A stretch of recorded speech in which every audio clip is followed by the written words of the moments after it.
Hey there everyone, welcome back to the Dan Cave and welcome to December on the Bench. It's December. Yes, it is December. So yes, another bench update. This one is I got a relatively large amount of content to get through. I might try and do it slightly differently. I don't know what that means yet because I haven't decided what different is, but I'll probably do it on the fly and then see what comes out of it. So yeah, we'll maybe do it slightly differently. Maybe drop in a few more pictures of stuff rather than necessarily me fondling my wares, my models, even. So November's been actually a busy modelling month for once, which has been really good. November, of course, was Telford Scale Model World 2023, which, well, I might as well start with that. So early-ish in November was Telford. So just after the last bench update, off to Telford for the weekend. Absolutely fantastic weekend with some great friends, great people. Absolutely great weekend. Food we had wasn't great. Very, very disappointed with some of the food we had. For those places, you know who you are. But yeah, aside from that, it was a good weekend. It was a good laugh. It was really enjoyable. Personally, I was very restrained on what I actually purchased at the show, which we'll get to a little bit later. Outside of the show, not so restrained. There's been a few things that have been picked up along the way. So, what were the highlights of Telford for me? So I mean the competition area, some of the stuff in the competition area, and I'm going to stick up a couple of photos.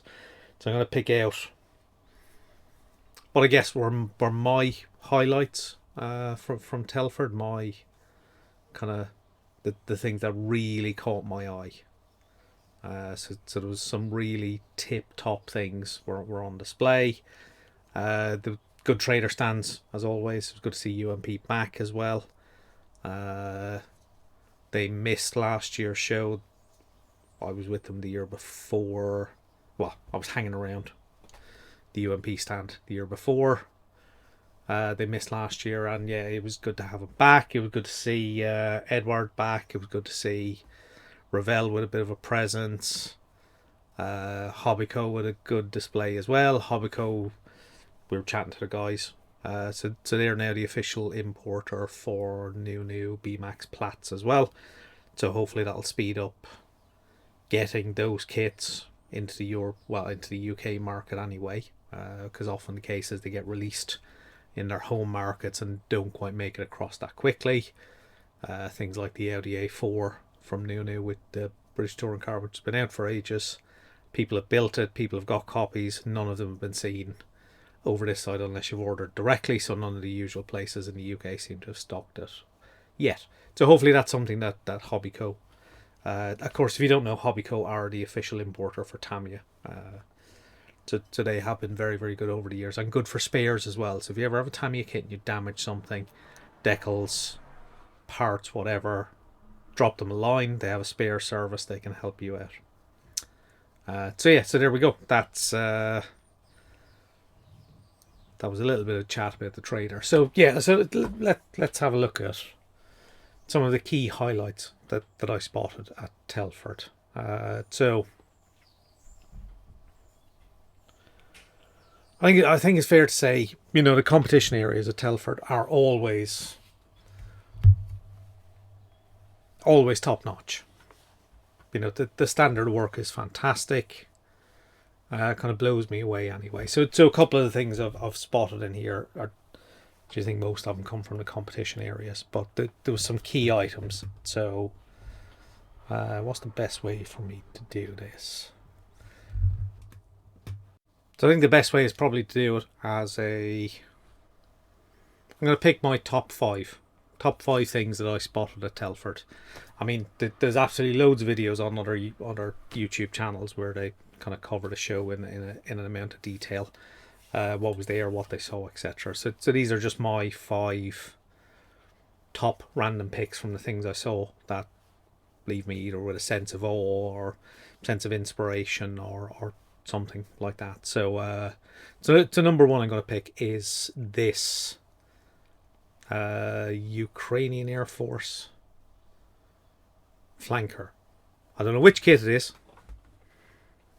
but for me this stood out mainly because of the camo on it.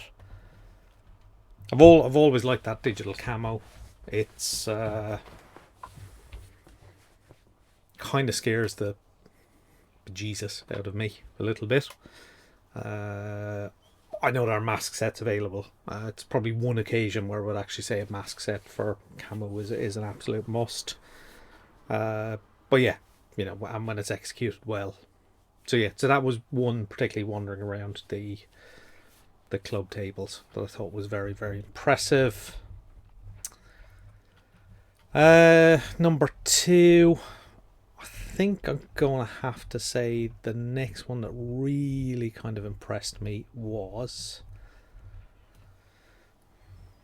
mainly because I think it would impress everyone, was the Best in Show, which was this massive scratch built flying boat.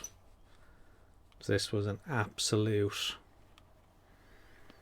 yeah, it was just a stunning kit, absolutely stunning. Won Best Aircraft in Show with good reason. A lot of work to do something that size that well. So that's the second thing that really kind of stood out for me. Number 3, well, I suppose number 3 and 4, there was 2 dioramas. So there was this junkyard one, which again, these kind of dios I'm always quite impressed by, always quite inspired by as well, and I think it's something I would like to attempt to do at some point. And just, the longer you look at them, the more kind of detail you see in them. They just blow you away as an overall dio, and then you delve into it and you can see more and more little things kind of just pop out to you. So that one was absolutely fantastic. And then there was another kind of garage dio, a bit of a rustic garage dio with a couple of race cars, which was this one. Again, just fantastic attention to detail in various places. You got the GT40 in the kind of bottom of the picture, but you can see top right at the base you've got a little kind of kids cart as well, done in the same color scheme. So there's little things like that, little kind of stories, little tells in all of these things. But again, it's just that overall visual impact of the whole thing, and then diving into the actual detail as well. So yeah, that really, really impressed me. And as you can see in this kind of detail shot, just the detail on the back wall of the garage. Whether it's the stuff on the workbench, the tools, the fireplace, the stuff on shelves, the old kind of wall mounted plaques and stuff, and that yeah, just what can I say? Just very, very impressive. And then I think so that was number 4. So number 5. 5th one I'll pick out is this one. So it's got silver. This is Cam. It's one of the modelling guys we know. Joins the Hangouts quite frequently. Really top bloke. And this was his first time entering something in Telford, and he won silver, which is very, very impressive. I think the one kind of shocking and disappointing thing he found himself was the fact that his figure is mainly painted blue, and it was all on tables covered in blue table tops. So it maybe didn't quite pop as much as it probably should have done. But nonetheless, it did really, really well in the competition. And yeah, so congratulations to Cam. That was really impressive. So yeah, so that's my top 5 from Telford. There's so many others. All the competition winners, all the people that just turn up and actually display stuff. Congratulations to all of them. You are an inspiration to the hobby. So back to our usual programming. So yeah, so we'll get back to the usual stuff. So the usual sections: what's been built, what's been bought, what's in progress, and a little bit of what's coming up. So yeah.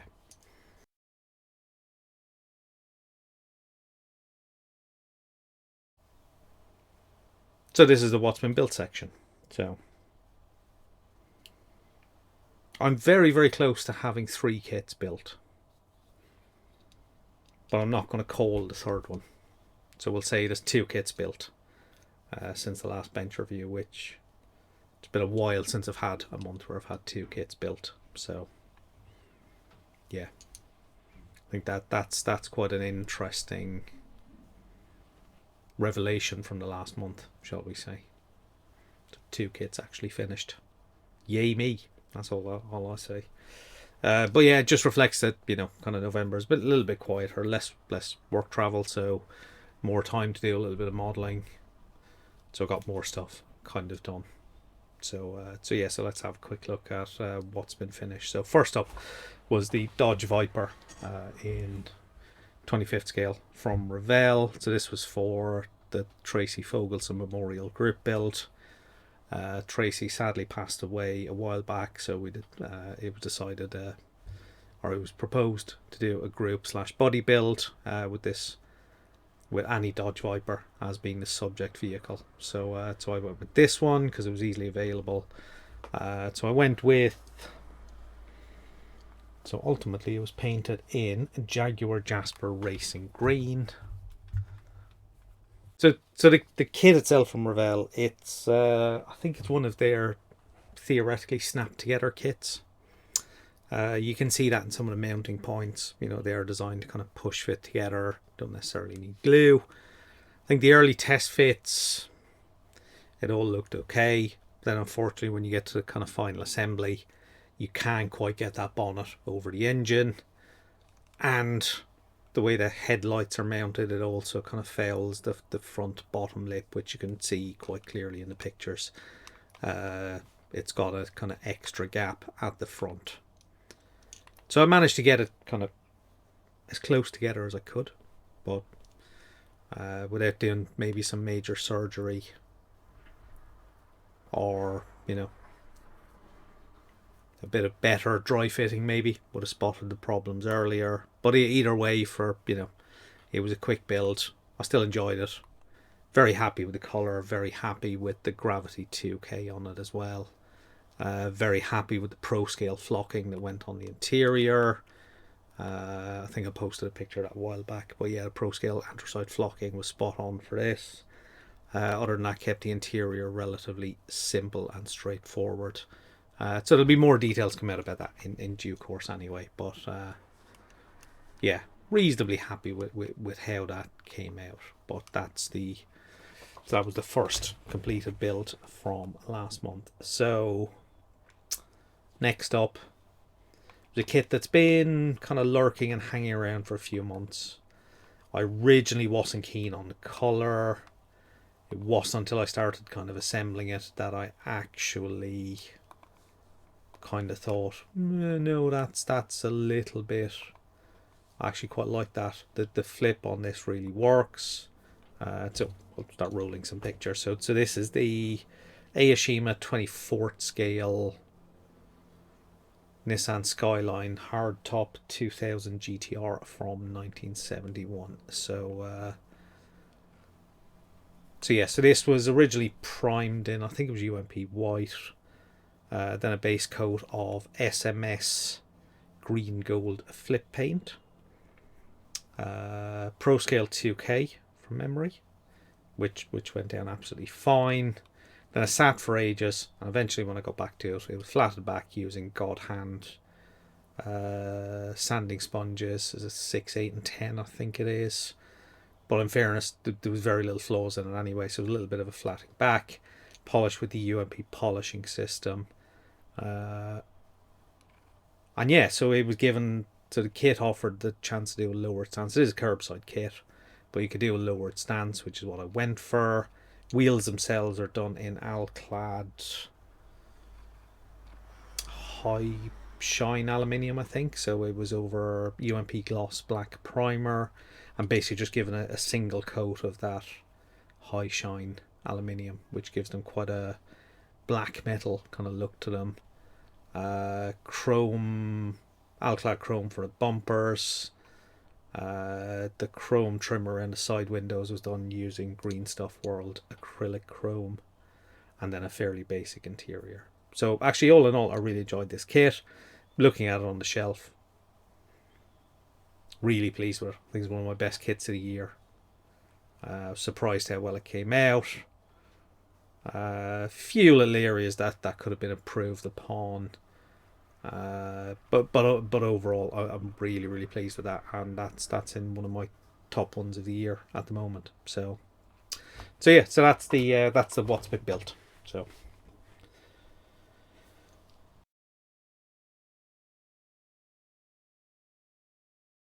now, of course, that means it's time for what's been bought. Whoa, which is going to be. Well, I'm going to make this relatively quick, so I'm not going to go into detail because quite a few things have been built, built. Bleh. If I could get my words out, quite a few things have been bought in the last month. So obviously Telford was kind of that main area where I thought, well, that's got to be a huge kind of shopping spree for kits. Actually, was quite restrained. At the show itself, I only bought 3 actual kits. So there was a Hasegawa Porsche 962, the new Ferret Scout from Airfix in 35th scale, and the 132nd Meng Fokker DR1. And then one of my mates, Jamie from Marsh Models, sold me the Polo WRC from Bell Kits. So that was it. That was my Telford haul. However, and this will come up next month, one of the guys that I was with, Alan Parker, he was deciding to get rid of a lot of his 24th scale kits. So I bought a load off Alan as well, which I have got, but I'm going to save them for next month because there's a few other things that I've picked up since then. So a couple of other things I've picked up in Hobbycraft during their Black Friday sale. I picked up a Ducati Panigale and the new Revell Aston Martin DB5 because they were reasonably cheap and I couldn't say no to them as I walked past them. They literally fell into my basket and had to buy them. So that was 2 kits I bought in Hobbycraft in the UK.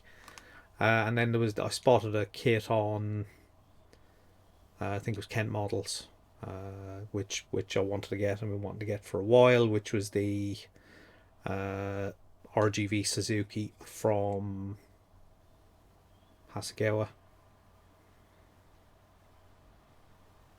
in the Pepsi scheme, the Kevin Schwantz Pepsi scheme. So I had to pick that up, and while I was there, decided to pick up another MP412 because there's normally plenty of schemes out there that you can do for these GT cars, and I picked up a 20th scale Ferrari F1 87/88 just because I kind of fancied a Ferrari Formula 1 car at some point to go in with. I've got a couple of Williams and McLaren, a few other kind of randoms, and a couple I recently bought off Alan as well, but we'll cover that next month. Yeah, that's mainly just keep the bench update a little bit shorter. So there's a few kits I picked up from Alan, another 5 kits, and a couple I bought in a model shop, but near where Alan lives as well. Just again because it was in a model shop, and it's kind of almost compulsory. So that's the what's been bought. Tools and paints wise, a whole bunch of pro scale paints as well I picked up. Just for colours, I know I've got future builds on. So I've used pro scale a couple of times. That's Paul kind of fronts pro scale, Paul over at ISM. The paints are spot on, absolutely spot on. I've used them a couple of times. Used them on the Tamiya LFA, more recently on the Citroen as well. But because I've got so many paints, I'm not going to bin the paints I have. I'll buy the new paints from ProScale when I need them. if I've got the colours, it would seem foolish to bin them. So, but yeah, so I've got a bunch of colours for a bunch of future builds, including the Marlborough fluorescent colour, which in real life is incredibly fluorescent. It's really bright. That looks really, really spot on from Pro Scale. So yeah, so that's been the what's been bought. I did pick up a few decal sets as well, for a few different builds that'll be coming up. But yeah, nothing earth-shattering or significant ones that most people have seen. Just wanted to pick them up myself. So the next bit is the what's in progress bit.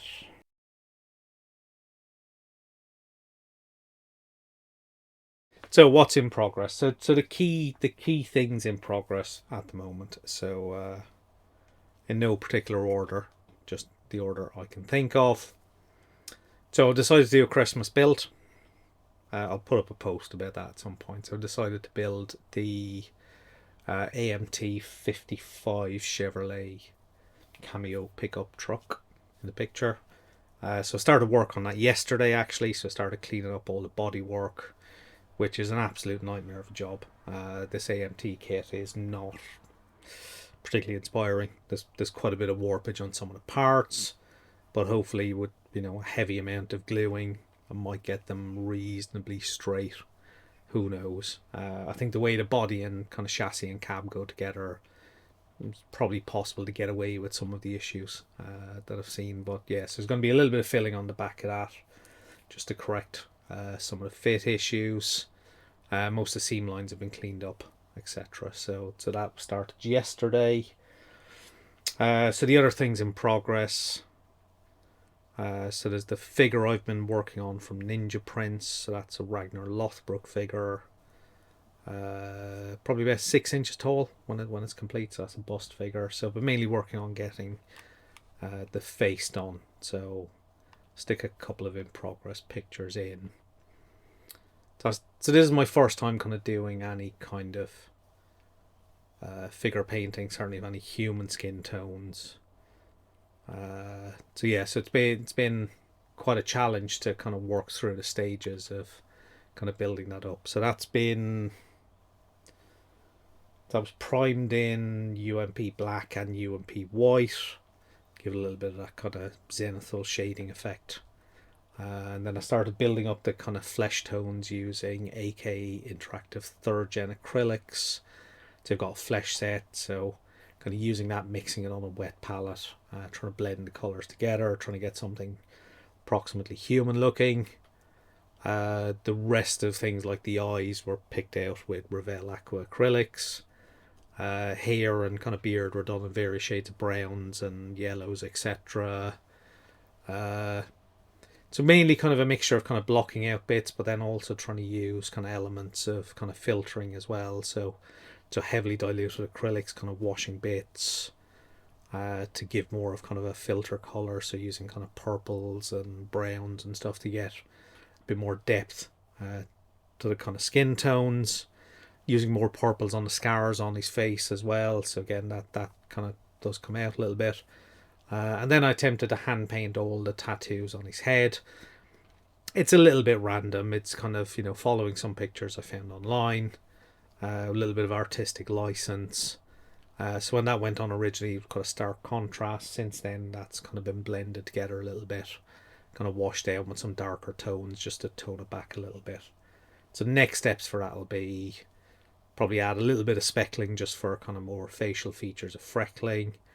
A little bit of kind of areas to show maybe some of the hairline, kind of the 5 o'clock shadow type effect on his head. And that'll be a case of probably sealing that with some kind of acrylic varnish and then maybe doing some kind of a wash just to pick out some of the other features. But I'll see how that works out. So yeah, and then of course I'll be working on the body part of that because there is a kind of upper body element as well to that. So that's in progress. So the Citroen C3, so that was sat for a while with the decals done. Finally went back to 2K it. The 2K didn't go very well. There was some surface contamination issues. So the 2K was Gravity 2K. It is user fault. It's not the 2K in this case. So essentially, I could see there were certain areas where the 2K wasn't quite. I don't know, wasn't quite flowing properly. If that makes sense. It was almost like it was kind of fish-eyeing, kind of pooling away from certain areas. So kind of managed to correct some of it in the kind of 3 coats. There's a couple of areas, particularly the rear spoiler, which is not great. The bonnet's not brilliant. So hopefully with a little bit of flattening back and polishing, it'll improve it. I don't think it'll be perfect, but it's one of those kind of borderline ones where it could be easy to just say, right, stick it in brake fluid and kind of strip it and start again, get a new decal set, repaint it. But I think the issues are, I think once I flat it back, that'll be the definitive. Am I happy with it? But at the moment, it's kind of borderline. But certainly, it'll get flatted and polished, and I'll see how it works out. But that kind of took the sting out of that build a little bit, so I've kind of left that to the side for a while. That'll at least give the 2K plenty of time to cure completely. So most of that doesn't really come out in the pictures I've stuck up, but that is that's not been great. And I do wonder if kind of I had this issue when I did the Suzuki the RGV Gamma last year. So I had this issue with the 2K on that, and I was slightly suspicious as to why. Now it's happened twice. I am slightly wondering with heavy decal sets if it's these silicon tipped brushes. I'm wondering if there's something being released from the silicon which is acting as kind of a contamination on the surface. That's the only thing I can think of, because I've done other kits with lots of decals and not had this problem. Recently I'm thinking of the Stratos, the Porsche 911, the Mitsubishi, all have had plenty of decals. But I'm trying to think, did I use this more on the Citroen and that RGV I built? And did that cause issues? Or is it just something simple, like I didn't wash it properly, or not that you really wash after you put the decals down, but I do wonder if it's a case of there's just something was left on the surface which has kind of caused a little bit of a problem with the 2K. So I need to try and figure out what that was, make sure I can avoid it for the future. And then so the Ferrari California, which I did start, I've done nothing with that, so that's sat there. So the other thing that's heavily in progress and so close to the finish is the Edward 109. Finally got a little bit of a push on that. Really pleased to be pushing that along a lot quicker than it was previously, and I think if we waited a day or two that would be declared finished. But so as you can see, I managed to get the decals done. Not impressed with Edward decals on this. They've left a little bit of a remnant kind of silvering, which I was very surprised with, and that wasn't really as obvious to me until I got to, we'll say, the weathering stage. So then it was given, I think it was given a satin coat, Galleria, Winsor Newton Galleria satin coat, Mig Ammo dark wash, again not left to dry very long, and then just kind of wipe back down, so heavy panel lines will stay, and then get a little bit of staining elsewhere, a little bit of kind of chipping in some key kind of wear areas, not a huge amount, I was very restrained on it. And then kind of airbrush some UMP water-based washes in various areas, so a couple of different shades. I used earth, dark dirt, concrete. I think I may have used some light dirt as well, again just to add a little bit of kind of more streaking effect. So I actually airbrushed them, which went okay actually. I was quite surprised. I think to the naked eye they act as a very strong filter. I think in photographs it doesn't look as dramatic as it does on the shelf, but that kind of went from what I originally thought was going to be a medium moderate light weathered aircraft to what probably actually looks a little bit more heavily weathered. But I'm quite pleased, this, and you can see in the pictures it is getting there. I think there's a few little areas I need to touch up. And I think with something like this, the case of take a step back from it and then go back to it after a few days. So it has been given a coat of Winsor Newton Galleria matte varnish. So that should hopefully seal in the layers that are already there. And then maybe I can go back and address any other things I spot. I need to reflect on it a little bit before I decide how close it is to the finish. But it's definitely very, very close. And a really good kit from Eduard.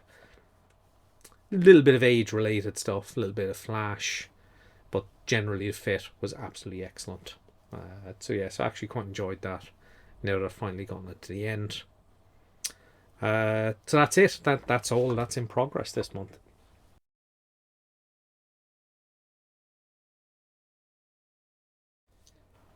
So what's coming up? So part 1 and 2 of the Sierra, the D model kit Sierra in 24 scale, now released. Part 3 should be hot on its heels. I say this every time, but it's already halfway edited, so part 3 should be pretty quick. Targeting no later than the end of next week. Then I've got a few which I'll call shorter video builds. So I'm probably going to do a shorter video build on let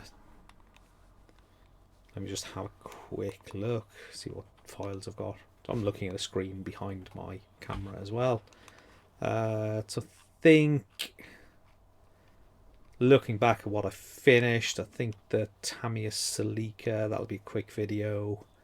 Stratos will probably be a quick video, and the Galant will probably be a quick video. So as in, when I say quick videos, they'll be a shorter single format probably, rather than the multi-part. They'll still take just as long to edit, knowing me. But yeah, I'm kind of targeting them to be kind of no more than 25-minute videos, kind of each build, start to finish, cover the key points and kind of get them done. And then kind of after that, the other stuff that's been finished, I don't know what way they'll end up. So yeah, so that is that's what's coming up. I think build wise, once again, I don't know what I'm going to start building next. Who would have thought I'd start a Christmas build? I would have thought I'd dive into another motorsport or motorbike. That's got me thinking, actually. Yeah, I think there's definitely going to be, definitely want to do that Ferret Scout from Airfix. Yeah, that's hopefully going to be up soon. It's a small kit, so it shouldn't take that long, but I quite like the idea of doing that. I think I need to do another motorbike. I need to probably do an F1 car as well. Right, I'm going to call it quits there, or talk myself into some more stuff. So there we go. So that is December on the bench. As you can see, I've done a slightly different format this time. More pictures, more of me. Not a good thing. And that's, yeah, we're going to call it that. So hope you've enjoyed it. If you're new here, don't forget to subscribe. Don't forget to like the video. Feel free to leave a comment.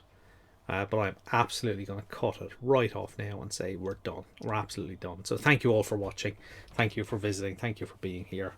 And I'll see you all very, very soon in the next video. So bye-bye for now.